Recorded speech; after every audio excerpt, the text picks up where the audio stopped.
ಏನ್ ಸರ್ ವಿಶೇಷ? ವಿಶೇಷ ಏನಿಲ್ಲ. ಕಳೆದ ಸುಮಾರು ದಿನಗಳಿಂದ ನಮಗೂ ಬೇಡಿಕೆಗಳನ್ನ ವಿಶೇಷವಾಗಿ ಪ್ರಿಯಾಂಕಾ ಜಾರಕಿಹೊಳಿ ಆಯ್ಕೆ ಆದ್ಮೇಲೆ ನಮಗೂ ಕೂಡ ಎಲ್ಲ ಕಾನ್ಸ್ಟಿಟ್ಯೂನ್ಸಿಲಿ ಒತ್ತಡ ಇದೆ. ಬೇರೆ ಕಡೆ ಎಲ್ಲ ರಸ್ತೆಗೆ ಹೆಚ್ಚು ಪ್ರಾಮುಖ್ಯತೆ ಕೊಟ್ಟಿದ್ದೀವಿ ನಾವು.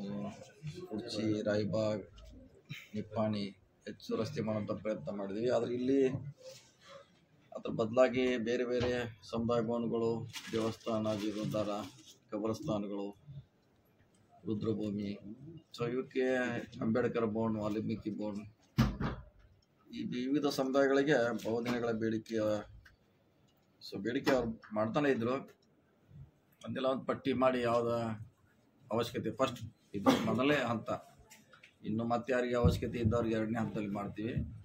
ಈಗ ಸುಮಾರು ಒಂದು 25 ಕೋಟಿವರೆಗೆ ಹೆಚ್ಚು ಕಮ್ಮಿ ಅಂದಾಜು ವಿವಿಧ ಸಮುದಾಯಗಳಿಗೆ ಅವ್ರ ಬಹುದಿನಗಳ ಸುಮಾರು 20 ವರ್ಷ, 30 ವರ್ಷ, ಕೆಲವು 40 ವರ್ಷ ಬೇಡಿಕೆಗಳನ್ನ ಪದೇ ಪದೇ ವ್ಯಕ್ತ ಮಾಡ್ತಾರೆ. ಇವತ್ತನ್ನ ನಮ್ಮ ಸರ್ಕಾರ, ಸಿದ್ದರಾಮಯ್ಯ ಸರ್ಕಾರ ಅವರಿಗೆ ಕೊಡುವಂಥ ಪ್ರಯತ್ನ ಮಾಡಿದ್ವಿ. ವಿವಿಧ ಇಲಾಖೆಗಳಿಂದ, ಬೇರೆ ಬೇರೆ ಇಲಾಖೆಯಿಂದ ಅನುದಾನ ಬಿಡುಗಡೆ ಸುಮಾರು 25 ಕೋಟಿವರೆಗೆ ಅಂದಾಜು ಆಗುತ್ತೆ. ಹುಕ್ಕೇರಿ ಕಾನ್ಸ್ಟಿಟ್ಯೂನ್ಸಿಗೆ ಮಾತ್ರ ಸೀಮಿತವಾಗಿ, ಯಾಕಂದ್ರೆ ನಮ್ಮ ಕಾನ್ಸ್ಟಿಟ್ಯೂನ್ಸಿಯಲ್ಲಿ ಈಗಾಗಲೇ ಹೆಚ್ಚು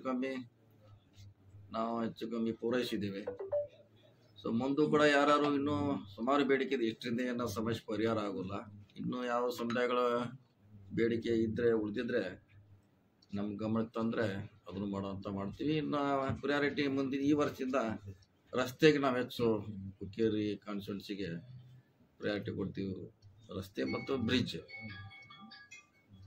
ಈ ಸಾರಿ ಹೆಚ್ಚಿನ ಅನುದಾನವನ್ನು ಒದಗಿಸ್ತೀವಿ. ಚುನಾವಣೆ ಇಫೆಕ್ಟ್ ಹಂಗೂ ತಿಳಿಬಹುದು, ಅಥವಾ ಬಹುದಿನ ಬೇಡಿಕೆ ಅಂತ ಎರಡು ಹೆಂಗ್ ಬೇಕಾದ ಹಂಗೆ ಯಾವ್ದು ಬೇಕಾದ ತಿಳ್ಕೊಬೋದು ರೀ.